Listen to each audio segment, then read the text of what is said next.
Tunaendelea kujifunza mambo mengi sana yanayohusiana na maisha, yanayohusiana na mafanikio, yanayohusiana na changamoto mbalimbali katika kuishi kama wanadamu.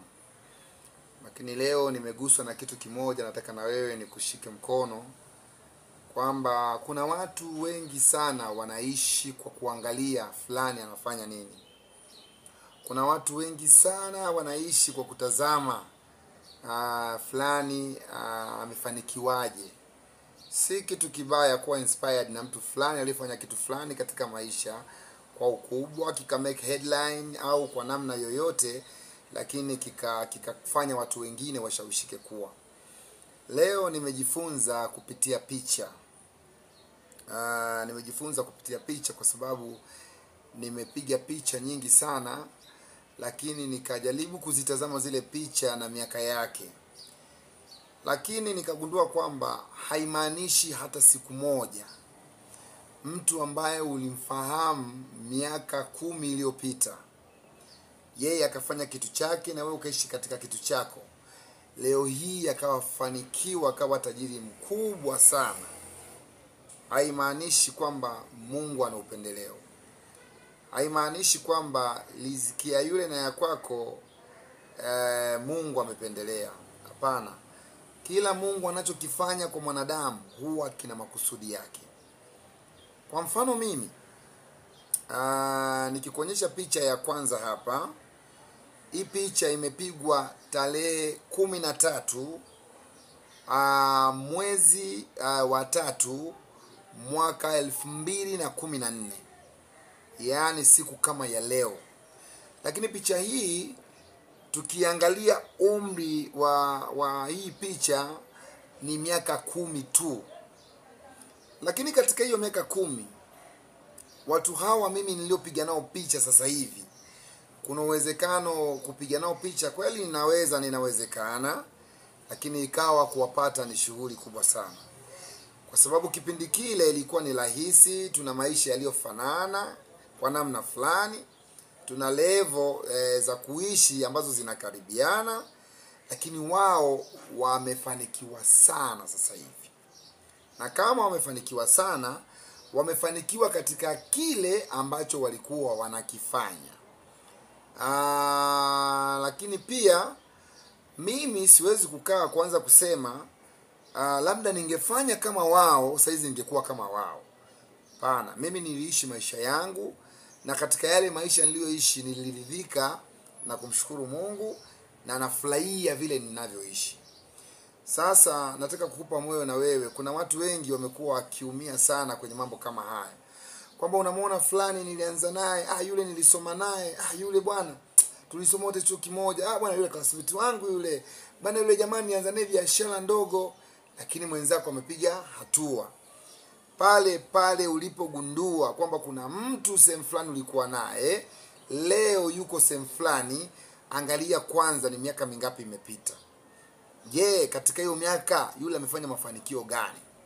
Halafu wewe rudi kaa zako bila stress, jiulize ni wapi ulikosea, na kama hukukosea ni sehemu gani wao walikuwa na juhudi sana, wewe ulirelax. Na kama huku relaxi, jiulize ni sehemu gani wao walifanikiwa sana kwa sababu ya kitu fulani na wewe ulikikosa. Kuna mwingine ulisoma naye, yeye akaendelea na elimu, akaenda elimu ya juu zaidi, wewe ukakwama labda ada na mazingira yakawa magumu, familia na kila kitu kikakufalisha, ukashuka chini, akakuacha. Kuna mwingine mliingia labda katika mbio za kazi, kafanya kazi, mnalipwa mshahara sawa, kaongeza yeye elimu kidogo, wewe majukumu yakawa mengi, wazazi, watoto na nini, kila mtu ana namna yake ya kuishi, lakini akakuacha.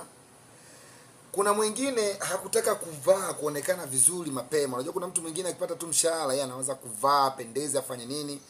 Lakini kuna mtu mwingine mshahara wake yeye na mshahara wake mpaka anahakikisha na kitu fulani. Kwa hiyo utakuta kuna mtu anapanga, ana gari, ana nini, nyumba nzuri, lakini sio vyake, ni vitu vya watu anavilipia pesa. Na kuna aliyevumilia tu kwamba nitakaa tu kwetu, nitavumilia hapa kwa mjomba, kwa shangazi, nitajidunduliza, nataka nikianza kukaa nikae kwangu. Kwa hiyo picha ya zamani ikufundishe. Picha ziliwekwa kwa ajili ya kumbukumbu, ni memory. Uangalie, je, hivi picha nilipopiga na huku niliko vinafanana? Kwa hiyo tuangalie picha zangu. Leo nitakuonyesha picha zangu 5 ama 4. Na hizi picha zikufundishe maisha yanavyobadilika.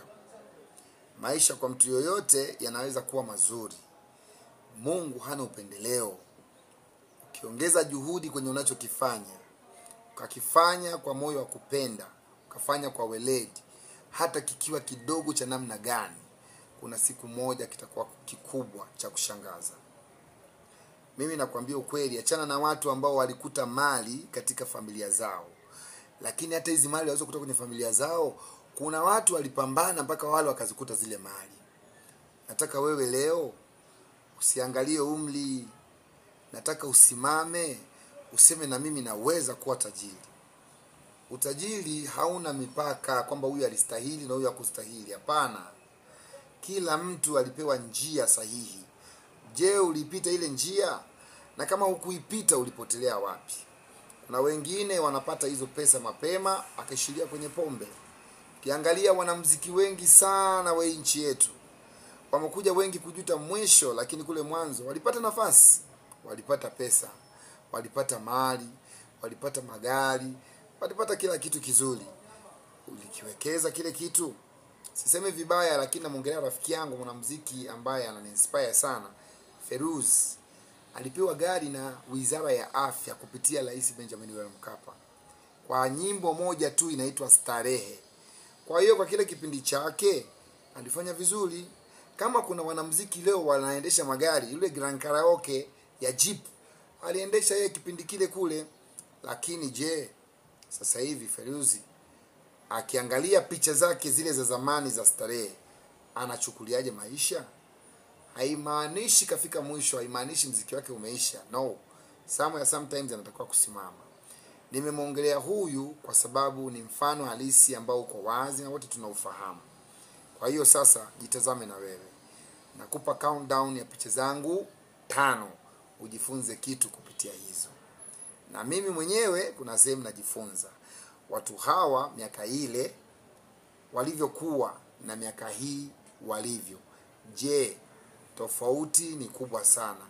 Na hii tofauti inachagizwa na nini?